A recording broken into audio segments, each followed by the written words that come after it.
नमस्कार साथियों, मेरे YouTube channel school solution bye Subhash में आपका स्वागत है। आज के इस वीडियो में हम जानेंगे कि माह जुलाई 2022 का जो वेतन बिल है वो 16 या 17 जुलाई को ऑटो प्रोसेस हो जाएगा। तो ऑटो प्रोसेस होने से पहले हमें बिल से संबंधित क्या क्या महत्वपूर्ण चीज़ें चेक करनी है उनके बारे में जानेंगे। इस माह यानी जुलाई माह में कार्मिकों का इंक्रीमेंट लगा है, तो इंक्रीमेंट में कुछ ऐसे कार्मिक हो सकते हैं जो जीपीएफ या आरजीएचएस की स्लैब को पार दूसरी स्लैब में चले जाते हैं। तो यहाँ महत्वपूर्ण चीज़ ध्यान रखनी है कि स्लैब के अकॉर्डिंग कटौतियाँ हुई है या नहीं। साथ ही इनकम टैक्स की जो रिक्वेस्ट डाली जाती है उससे संबंधित भी कुछ इश्यूज़ है, उनको भी क्लियर करेंगे।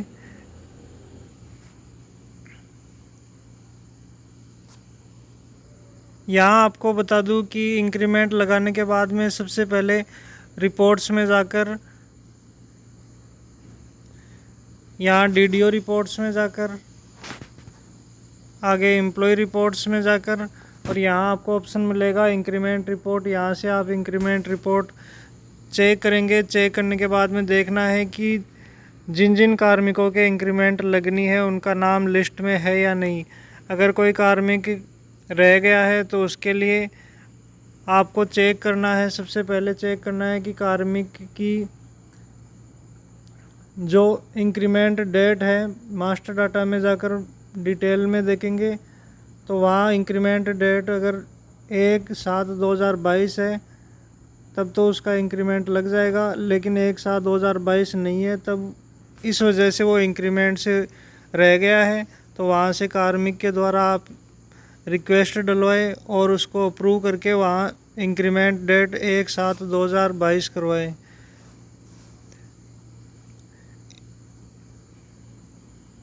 बता दूं कि कुछ जो कार्मिक इनकम टैक्स के लिए अपनी पर्सनल पे मैनेजर आईडी से रिक्वेस्ट डालते हैं तो यहाँ अप्रूव करने के बाद में भी आप देखेंगे कि पे मैनेजर की वजह से जो रिक्वेस्ट एक्सेप्ट करी गई है उसके अनुसार डिडक्शन नहीं हो पा रहा है।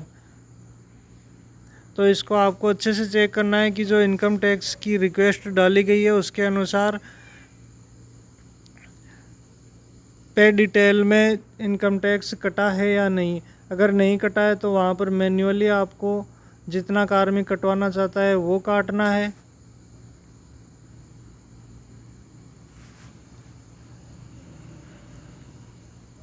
करना है और यहाँ से जो एम्प्लॉय पे डिटेल है उस पर क्लिक करना है। पे डिटेल पर क्लिक करेंगे तो आपके सामने जो आपके डीडीओ है उनके मोबाइल नंबर पर ओटीपी जाने का ऑप्शन दिखाई देगा। वहाँ से ओटीपी लेकर सबमिट करके आपको इस प्रकार से इस इंटरफेस पर पहुँच जाना है।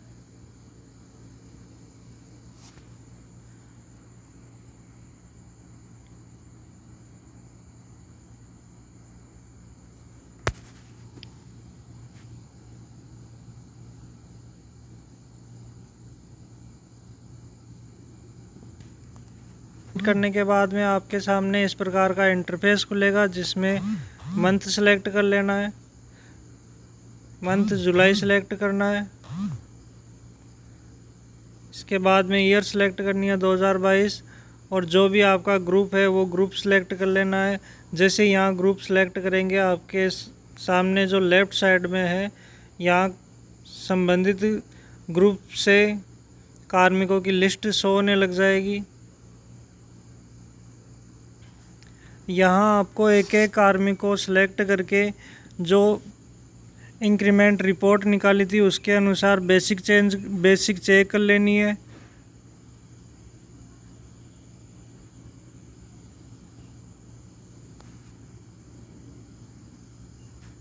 केस में बेसिक बिल्कुल सही आ रही है, 55,500 रुपये। इसके बाद में 55,500 का 34% निकाल कर आपको डीए चेक कर लेना है।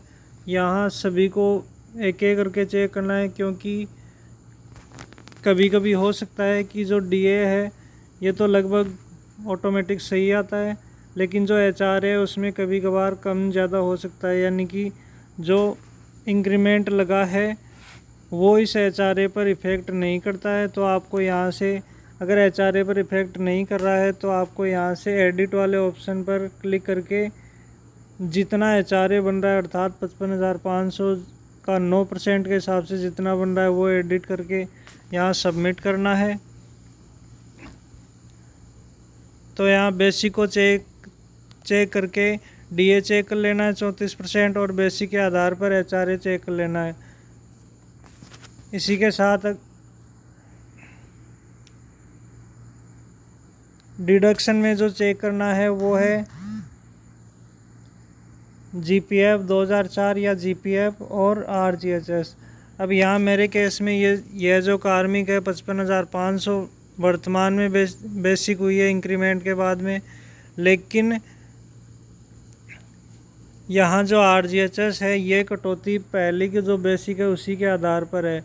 तो इसको ज़रूरी है कि इस RGHS की कटौती है इसको एडिट करना होगा। क्योंकि जो बेसिक है इसके अनुसार कार्मिक अब नई स्लैब में पहुंच गया है, अर्थात 54,000 को क्रॉस कर गया है, जिसके आधार पर अब कार्मिक की जो RGHS कटौती होनी है वो होनी है 875 रुपये। तो यहाँ बिल प्रोसेसिंग से पहले आपको ये अच्छे से चेक कर लेना है। इसी के साथ GPF की जो मिनिमम है वो स्लैब के अकॉर्डिंग चेक कर लेनी है। ये सब चेक करके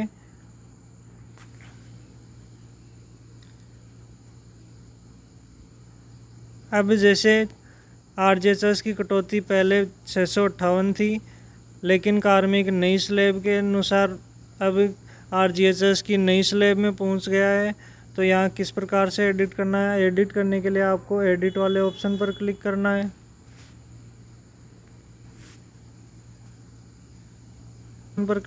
है। जैसे एडिट वाले ऑप्शन पर क्लिक करेंगे आपके सामने कुछ इस प्रकार का इंटरफेस खुलकर आएगा, जिसमें कोड नंबर दे रखा है 297 और यहाँ टाइप अमाउंट सेलेक्ट करनी है। और जितनी भी कटौती है, जैसे पहले की जो बेसिक थी उसके आधार पर कार्मिक 658 वाली स्लैब में था, लेकिन इंक्रीमेंट के बाद में कार्मिक आगे वाली स्लैब में पहुंच गया, अर्थात 54,000 को क्रॉस कर गया है। तो यहाँ उसी के अनुसार अपडेट करना है 875। अपडेट वाले ऑप्शन पर क्लिक करना है। यहाँ आपके सामने मैसेज आएगा डाटा अपडेटेड सक्सेसफुली, यहाँ ओके पर क्लिक करना है।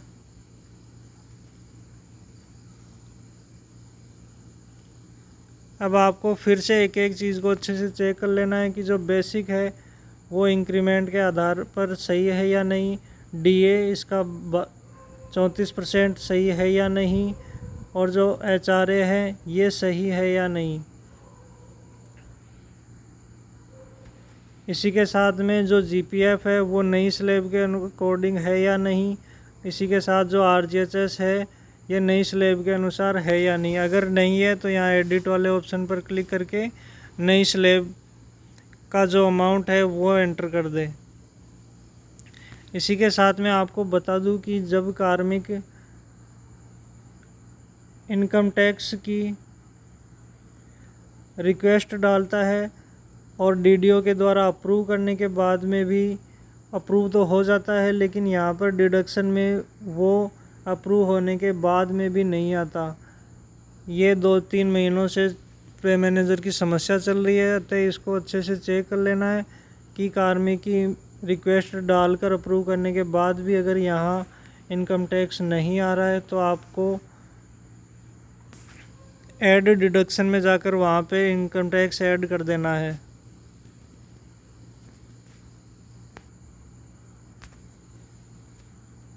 इस ऐड डिडक्शन वाले ऑप्शन पर क्लिक करना है। क्लिक करने के बाद में आपके सामने इस प्रकार का इंटरफेस खुलेगा, जिसमें डिडक्शन टाइप सेलेक्ट करना है। आई टैक्स है 202, इसको सेलेक्ट करना है और यहाँ अमाउंट सेलेक्ट करनी है। जितनी भी अमाउंट है वो सिलेक्ट करनी है और जितना अमाउंट है वो इसमें एंटर करके सबमिट कर देना है। जैसे ही सबमिट करेंगे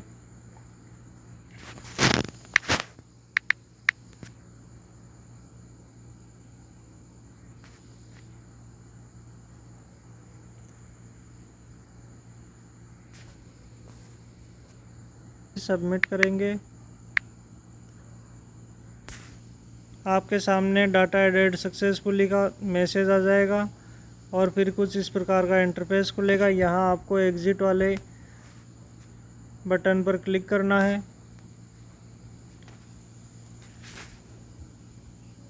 एग्ज़िट वाले बटन पर क्लिक करते ही आप देखेंगे कि यहाँ इनकम टैक्स ऐड हो गया है। तो इस प्रकार से इनकम टैक्स को भी अच्छे से चेक कर लेना है।